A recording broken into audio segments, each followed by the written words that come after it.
¿Qué tal? ¿Cómo les va? Soy Alejandro Ramos y vamos a hablar un poco de el sentido del sufrimiento en la vida y también la opinión sobre la vida después de la muerte, sobre el más allá, en algunas de las religiones las más importantes, para ver un poco la comparación, las semejanzas, diferencias y también cómo para tener nosotros como una idea general de estas opiniones. En primer lugar, hay que decir que el tema del sufrimiento y el tema del más allá han sido de los primeros temas que han suscitado la reflexión a nivel filosófico, literario, ya de las poblaciones más antiguas de la humanidad, se planteaban, bueno, qué sucede con las personas cuando fallecen y ejemplos de esa búsqueda de sentido de la vida esta presente y de lo que viene también en el futuro, son, por ejemplo, el animismo en África, una de las posturas religiosas más antiguas de la humanidad. Y después, muchas veces también hay como una relación especial con los muertos, por ejemplo, en la cultura en Egipto, perdón, y también en muchas otras, digamos, culturas distintas que buscaban, también incluso acá en América Latina, ¿no? Los mayas, los incas tenían también como una búsqueda de un diálogo con los muertos y cómo continuaba la vida en el más allá también, ¿no? Por eso las momificaciones de los difuntos y también muchas otras expresiones culturales, como en México sucede en la actualidad con la celebración del Día de los Muertos, ¿no? Bueno, siempre ha sido, como digo, un problema de explicar qué sentido tiene el sufrimiento, por qué padecemos y también de alguna manera qué sentido tiene o qué sucede a partir de la muerte, se termina todo y seguimos de alguna manera comunicados con estos seres con los cuales hemos compartido la vida y que ya no están. Pero las religiones, obviamente, han tenido en este sentido, digamos, una participación especial o una opinión y una reflexión especial, porque siempre las religiones han tratado estos temas de manera particular, tienen como un lugar central, si se quiere, en toda la reflexión que tienen las religiones, ¿no? Siempre han buscado darle un sentido y seguramente son de las expresiones que más importantes han reflexionado sobre estos temas. Entonces vamos a hablar del dolor y del más allá en las distintas religiones para compararlos, como dije, y como para tomar también algunas ideas que puedan servirnos a nosotros, ¿no? Eh, bueno, en primer lugar vamos a hablar de esta religión, una de las más antiguas que existen en la humanidad, que tiene origen en la India. Primero hay un periodo, digamos, donde todavía no se configura la religión como tal, pero existen escritos muy antiguos, reflexiones filosóficas sobre el sentido de la vida, sobre la felicidad, sobre el bienestar interior, sobre la relación con los bienes, etcétera, que datan de 1500 antes de Cristo. Son realmente muy antiguas, del norte de la India. El Rig Veda es uno de los libros que quedan en la actualidad, que recoge un poco esas tradiciones, y la religión como tal, como hinduismo, se conforma a partir del 500, 300 antes de Cristo, ¿no? Tal cual la conocemos. Voy a hablarles también, porque ha sido el tema de las religiones, un tema que a mí me ha interesado conocer particularmente y por eso he viajado. Con esta foto lo saqué en el Taj Mahal, que es un monumento que le hace un emperador a la reina cuando se muere, a Mumtaz, y es una demostración de amor, es una belleza increíble, es considerado una de las bellezas arquitectónicas más importantes del mundo. Tienen en el hinduismo un gusto, un sentido de la belleza muy particular, como por ejemplo la de la mujer ahí capturada en la foto que estaba con su familia atrás, ¿no? Bueno, tienen cosas muy interesantes realmente la religión hinduista. Y esta es la catedral que está en Nueva Delhi, ¿no? Foto que saqué ahí también. Respecto del hinduismo, hay que decir que se presenta básicamente como un camino existencial. Hay incluso una declaración de la Suprema Corte de la India del 2020, o más o menos, que sostiene que no es una religión estructurada como religión, con culto, con jerarquía, con preceptos, etcétera, sino más bien una tradición sapiencial que se hace también cultura entre ellos, ¿no? Los hinduistas en la actualidad llegan a 1.200 millones. Saben ustedes que la India se ha convertido actualmente, estamos hablando del 2025, de los países más poblados del mundo. Le han ganado en población a la China, ¿no? Han llegado a los 1.300 millones. No todos en la India son hinduistas, hay un porcentaje muy alto también de musulmanes. El hinduismo no tiene una idea clara de un Dios en el sentido trascendente ni único, sino que cree en la existencia de muchos dioses, ¿no? Y fundamentalmente tienen tres como que son los más importantes: Brahma, Vishnu y Shiva, que aparecen representados de distintas maneras, ¿no? Una de ellas, de esas representaciones, es la de Shiva, la de los muchos brazos, ¿no? Bueno, ¿qué es lo que busca el hinduismo? El objetivo de este camino de vida, de esta sabiduría, es buscar una realización personal, una plenitud, que el ser humano viva en paz consigo mismo, que viva en paz con el medio ambiente, con la naturaleza. Tienen un profundo sentido el respeto por la naturaleza y también que respete el orden cósmico, ¿no? Todo esto después se expresa en valores, como por ejemplo ser veraz, ¿no? No mentir, no dañar a los seres vivientes. Tienen en este sentido, como dije, un respeto muy importante por la vida de los animales, ¿no? Eh, Hay algunas situaciones, ellos se cuidan mucho de agredir a los animales, en especiales a las vacas, porque los consideran animales sagrados. Yo casi tuve un accidente con el taxista, casi nos matamos por evitar chocar una vaca. Tienen una gran paciencia y una gran tolerancia. Estos son como dos actitudes y valores que yo los he visto muy plasmados en la cultura en la India y que me han realmente sorprendido, ¿no? Tienen un gran autocontrol, no buscan la agresión, son mucho más pacíficos, uno lo percibe incluso hasta en el caos del tráfico en las calles. Y todo esto porque esta religión básicamente propone este estilo de vida, ¿no? Bueno, otra de las circunstancias o de las tesis teológicas que ellos tienen, que son de las más importantes, es el samsara, ¿no? El samsara es básicamente la reencarnación, ¿no? Ellos sostienen que la vida no se termina y empieza una vida eterna que es definitiva, sino que hay muchos ciclos cósmicos. Nosotros en la actualidad estamos en uno de esos ciclos. Algún día nos iremos de este mundo y pasaremos a otro ciclo en otros seres, ¿no?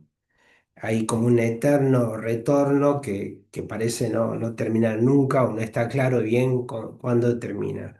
La vida de los seres está hecha de ciclos, no tienen un inicio concreto. También esto hay que aclararlo que a diferencia de las otras religiones que hablan de un concepto de un Dios, de un ser trascendente creador, aquí no hay, ¿no? No hay una explicación de cómo surge el universo, al menos no se lo plantean. Hay un Atman cósmico, una sustancia única que tiene que ver con la divinidad y que nos hace que todos tengamos de alguna manera un punto de contacto en esta sustancia, ¿no? Por eso ellos creen en la reencarnación. Esta foto la tomé en las escalinatas en el Ganges, cuando van a rendir culto a los seres queridos o los tiran también ahí a los cuerpos, porque el Ganges, el dios Ganga, se los lleva hasta el camino de la resurrección, ¿no? Ellos también hablan mucho de la ley del karma. Es otro de los principios teológicos que estructura toda la vida y la sabiduría del hinduismo, ¿no? Es un principio de retribución que sostiene que cada uno va a recibir, digamos, en esta vida y en la futura de acuerdo a lo que hizo, ¿no? Todo el bien y el mal que uno puede hacer en esta vida impacta después en la vida de uno. Un principio que tiene muchas aplicaciones, ¿no? Por eso hace falta en esta vida la purificación, ¿no? Para dejar de lado, sacarse de encima todo ese mal que uno ha hecho en esta vida y para poder llegar a esa comunión con el Brahman, con esta divinidad que es cósmica, ¿no? ¿Cómo se llega a esa situación de purificación? Bueno, mediante la meditación, la serenidad y el yoga. La meditación la usan sobre todo, acá es una foto en la catedral de Nueva Delhi. eh, la hacen con cantos, con alabanzas, con mantras que repiten y promueven esta serenidad espiritual para tener la tranquilidad y poder pensar y discernir mejor qué decisiones tomar en la vida, ¿no?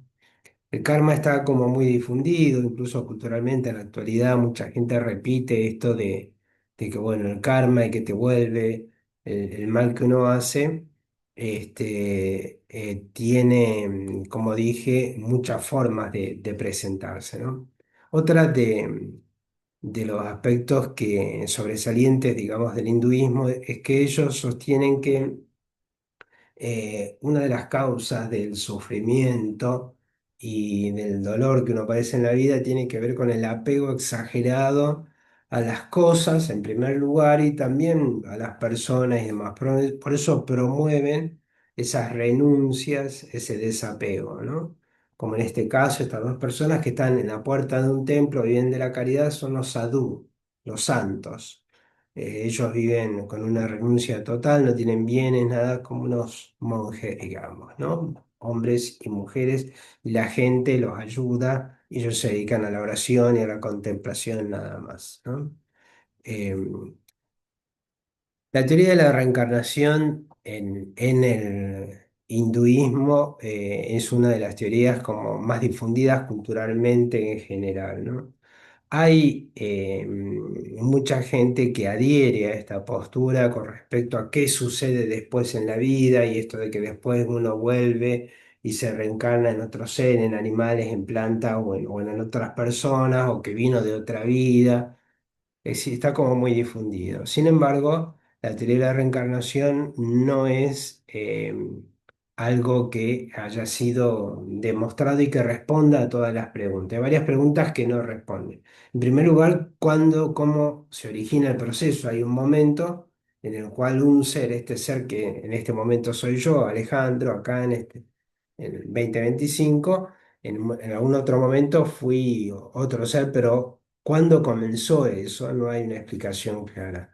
Tampoco se explica con mucha claridad qué pasa con el yo, con la conciencia del yo, de esto que tenemos todos los seres humanos, de que sabemos que somos diferentes de los demás, seres distintos, y por eso tenemos el concepto de individuo, ¿no? Y no tendemos naturalmente a masificarnos, a perdernos, sino al contrario, siempre conservamos esta capacidad de ser dueños de nuestra vida y de sentirnos distintos de los demás.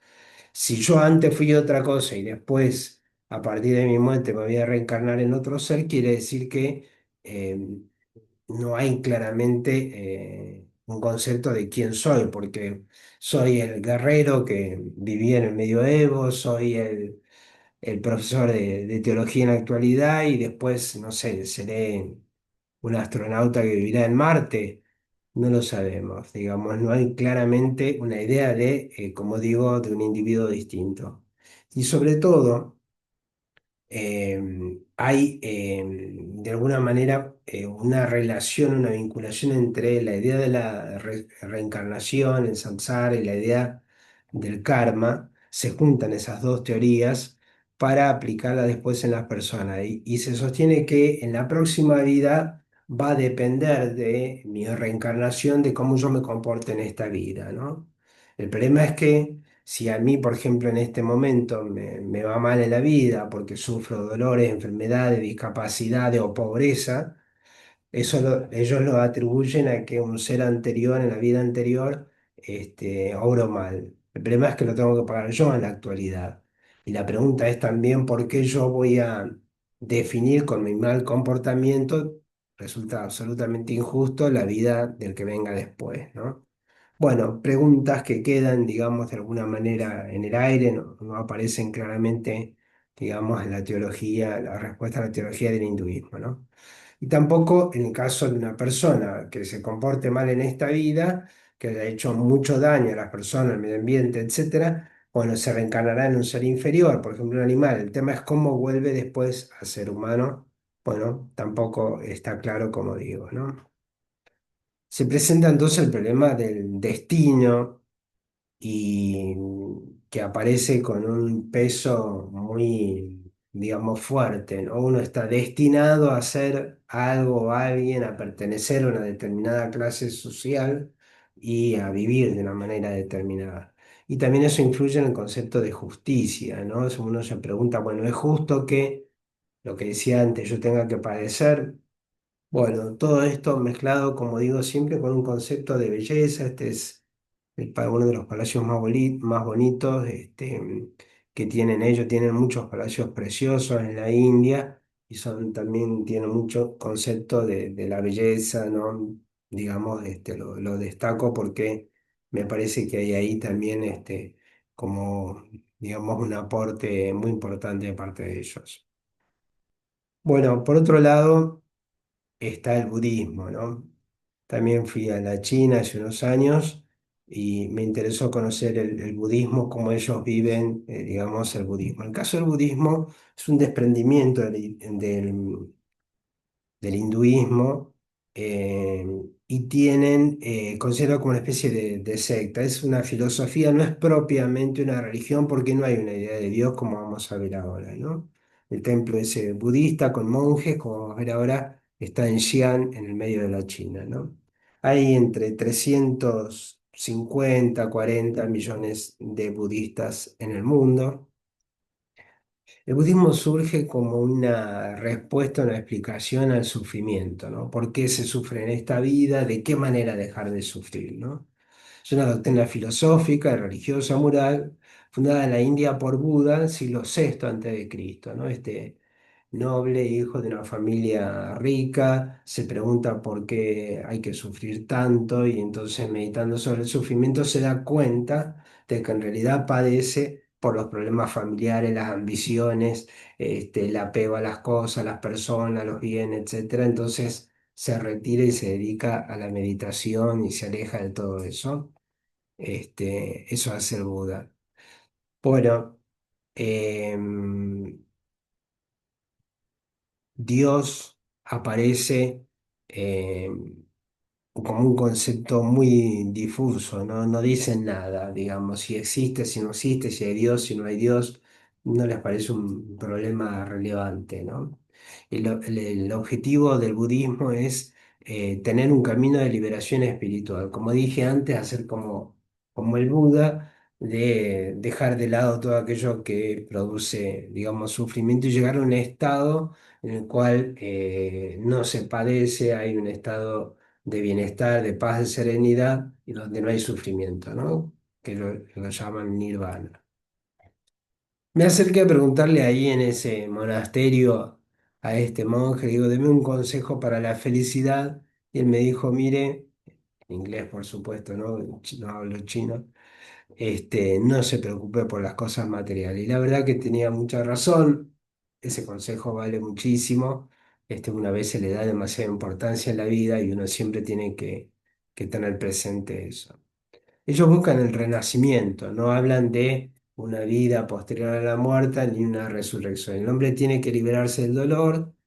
El deseo es la causa del dolor, lo que hay que hacer es controlar los deseos. A mí esto me parece también una reflexión, un aporte, digamos, muy importante porque si ustedes se fijan o piensan, digamos, en la propia vida, hay muchos deseos que a nosotros nos hacen sufrir y que en realidad son deseos de cosas que no necesitamos para ser felices, ¿no? Ocupar cargos importantes, ser exitoso, bueno, tener muchos bienes, etcétera, son deseos que nos hacen trabajar exageradamente, explotarnos a nosotros mismos y finalmente no nos dan la felicidad. El nirvana es la renuncia total, es la ausencia de pasiones, buscar un estado en el cual ya uno deja de sufrir porque no tiene esos deseos y disfruta de la paz. Ellos hablan de un óctuple sendero, ¿no? Estos son estudiantes de un monasterio, ¿no? Bueno, monjes jóvenes. Óctuple sendero, hay que ser recto en la visión, en la manera de mirar el mundo, en la forma de hablar, en la intención, sobre todo, no tener intención de hacer daño, buscar la paz, en la acción, ¿no? El esfuerzo, la memoria, y insisten mucho también en la meditación como forma de serenidad, espiritual y de preparación para el nirvana. Otra de las grandes religiones que están presentes en el mundo, también muy difundida, de un peso muy importante en la actualidad, incluso a nivel mundial, por muchas situaciones en la geopolítica mundial, es el Islam.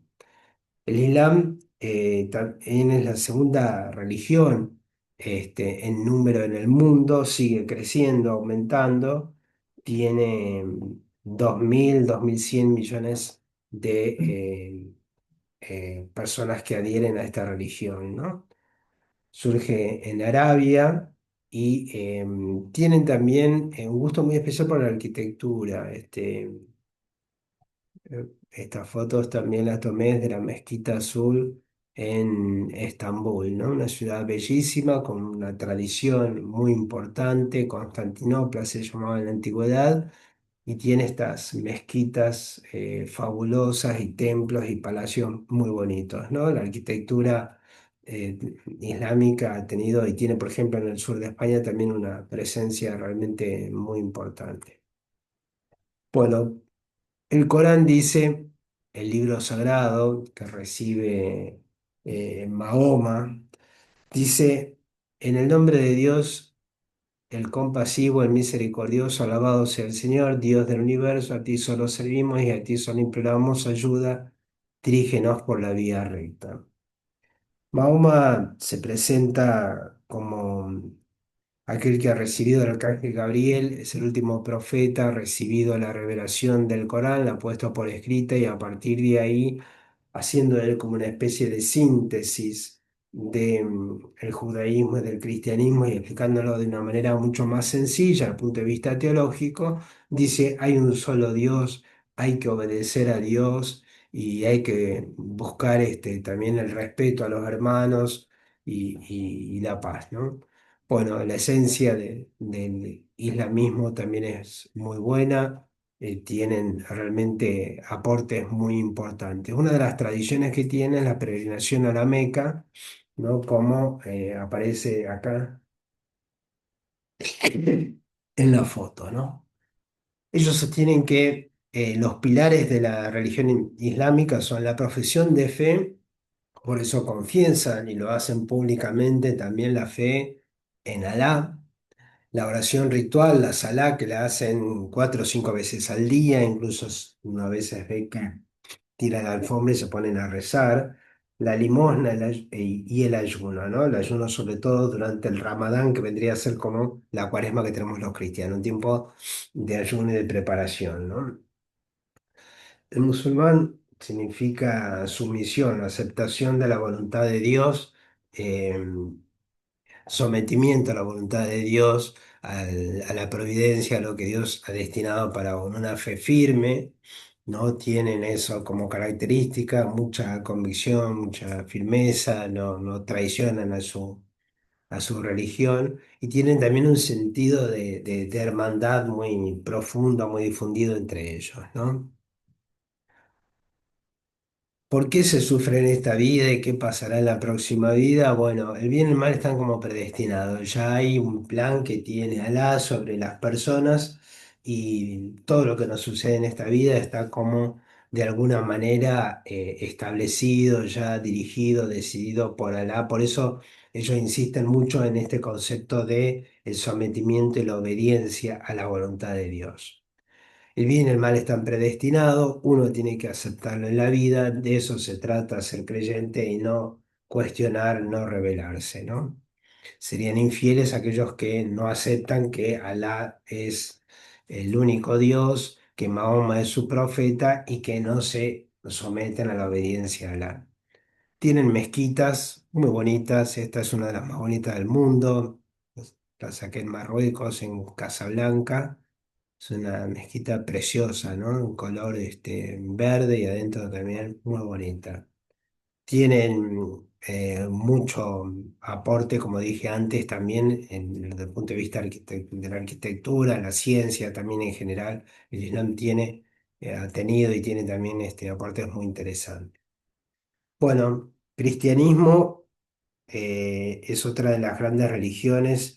Tiene en la actualidad entre 2.500 y 2.600 millones de personas de seguidores, tienen varias vertientes, obviamente, la religión católica y a partir del siglo XVI aparecen las religiones evangélicas, luteranas, anglicanas, bautistas y después a partir de ahí también surgen nuevas creaciones, digamos, eh, se dividen de acuerdo a los pastores, aparecen nuevas iglesias en los distintos países, así que hay como mucha, digamos, realización del cristianismo. Son los seguidores de Cristo, el Hijo de Dios, que manifiesta a Dios, es para el cristianismo la segunda persona de la Santísima Trinidad. La Trinidad está integrada por el Padre, que es principio y origen de todo, el Hijo, que es el que asume la naturaleza humana en María, y el Espíritu Santo, que es el que envía el Hijo cuando se va de este mundo, que es la tercera persona de la Santísima Trinidad. Bueno. El cristianismo también tiene una visión sobre la muerte, el sufrimiento y la vida eterna. En primer lugar, hay que decir que en la vida Jesús se dedica gran parte del día cuando él comienza su misión de evangelización, de anuncio del reino de Dios a partir de los 30 años, muere a los 33 en ese periodo, él se dedicaba a curar enfermos, ¿no? Le daba a la curación un lugar muy importante, como aparece, por ejemplo, en este texto del Evangelio de Marcos, ¿no? Que hace como una especie de síntesis. A la puesta del sol le trajeron todos los enfermos y endemoniados, la ciudad entera estaba golpeada en la puerta, Jesús curó a muchos que se encontraban mal de diversas enfermedades. Él se conmueve muchas veces al ver enfermos, paralíticos, leprosos, epilépticos, endemoniados, y se conmueve también con el sufrimiento humano. Entonces, por eso se dedica a curar, ¿no? Dios revela esto, un Dios misericordioso que mira nuestro sufrimiento y también le duele, podríamos decir. Por eso la importancia de la sanación, de la curación espiritual y física, ¿no? Por eso existe también el don de sanación, como en este caso la imagen, la foto es del padre Ignacio Pérez, un sacerdote de origen indio que vive en Rosario, en las afueras, y tiene una iglesia que se llena de gente que le llevan enfermos, les dice qué enfermedad tiene y muchos de ellos lo cura, ¿no?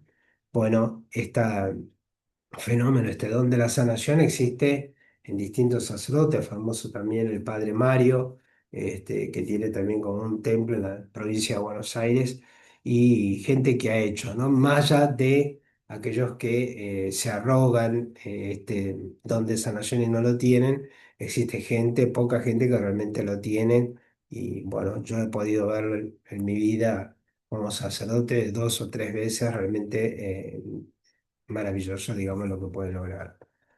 Hay una visión sobre el sufrimiento dentro del cristianismo, ¿no?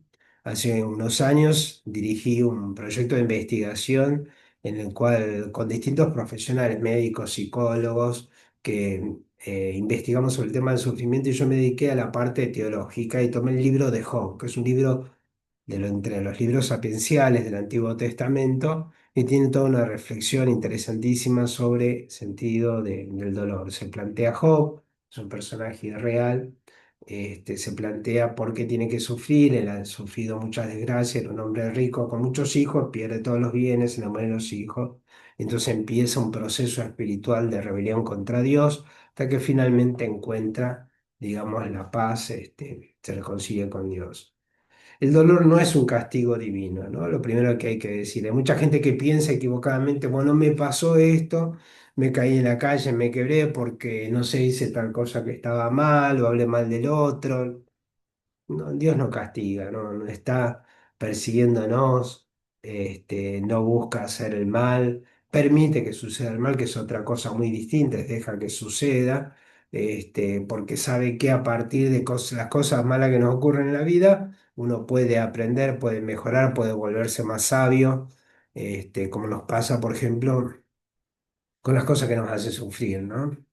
En general, uno ve que las personas que han sufrido tienen mucha más sabiduría de vida, ya le prestan mucha menos atención a las cosas superficiales, se concentran en lo esencial y también tienen un sentido de compasión, ¿no? Tienen la capacidad de ponerse en el lugar del otro, de descubrir el dolor que siente el otro y de tratar de ayudarlo, no quedarse indiferente, ¿no?